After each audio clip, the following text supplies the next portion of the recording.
What you're about to hear is an excerpt from our weekly podcast. You can find the full thing on our channel every Wednesday, and if you want to gain access to next week's podcast a whole week early, you can do that by supporting us on Patreon. Head on over to patreon.com/prettygoodgaming and help support us bring you content every single day. Liam, you've been playing Vanquish. What's it about? Vanquish, 2010 shooter from Platinum Games and Sega. Got ported to the PC week just gone. And it's fucking incredible. Like, what else can I say about it?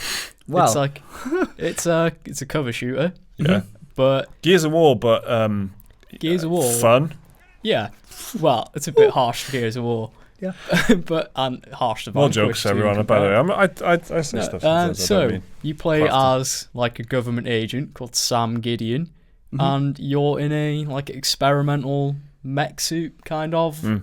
Well, not quite mech, but it's like a combat suit. There's a lot of metal involved. There is a lot of very metal. futuristic synthetic materials. Yeah, and like you have rocket boosters in your knees because Japan, and it's incredible. And it's like what if you took a third-person shooter, filled it with like bullet hell elements as well? Right. Well, it's essentially that, isn't it? It's a third-person shooter made by Platinum Games, so it's fast-paced. Yeah, very fast-paced. And so like the whole like premise of the game is there's a space station. It's been taken over by like Russians, and they have an army of robots because bloody Russians. It's incredible. With their robot armies. Yep.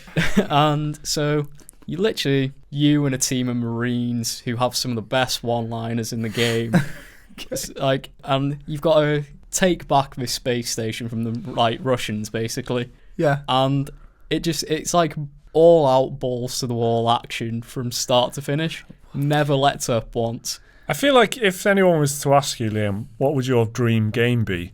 It would be a third-person shooter from Platinum Games set on a space station with a Russian army of Russian robots. Could very well be. The only way you could get it better is if it was like written by Hideo Kojima. Yeah, and that'd be the best game ever made. Get a giant space whale in there. Yeah.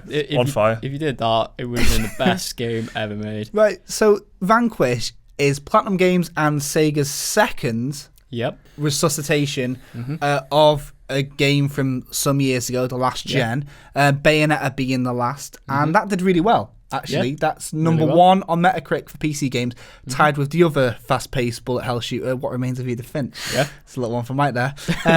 But compared to Bayonetta, then, because that's got incredible love, Vanquish. How does that marry up? Is it just as smooth or? So yeah, like gameplay wise, it's incredibly responsive. Maybe not as complex as Bayonetta. Like Bayonetta is like combos for days. Vanquish is pretty much just like pick up a gun and shoot at stuff. For me personally, I think Vanquish is probably my favorite Platinum Games game. Okay. It's like I know Bayonetta gets a lot of love, but just something that strikes me about Vanquish that just. It's like the perfect combination of all these elements. They just meld well together. It's just it's great. It seems to have done exactly what it is aiming to do, wherein like it's just rekindled your love for this game a lot. I was going to say, I was going to ask like, is it as good as you remember it? But I don't need to ask you that because it's apparent already that definitely, it's definitely as good as I remember it. And it seems like they're on a hot streak. Do you think that they're going to be able to get a hat trick and rejuvenate another series? Do you think that they're going to be able to do it? What else have they got?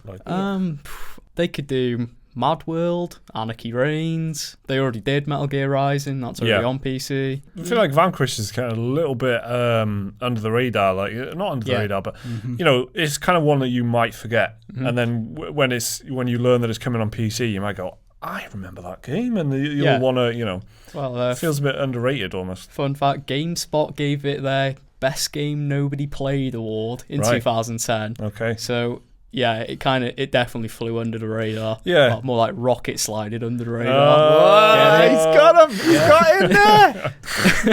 Well, it's. I'm more interested in it now than ever because it's everywhere. I don't know what they're charging for Vanquish. Bayonetta was quite fairly priced actually. Yeah, I think $14.99 again. And if you own Bayonetta, you actually get 25% discount on it. I love that they do this, and no one's mad. Like no one's, people when they did Assassin's Creed and they brought that back remastered.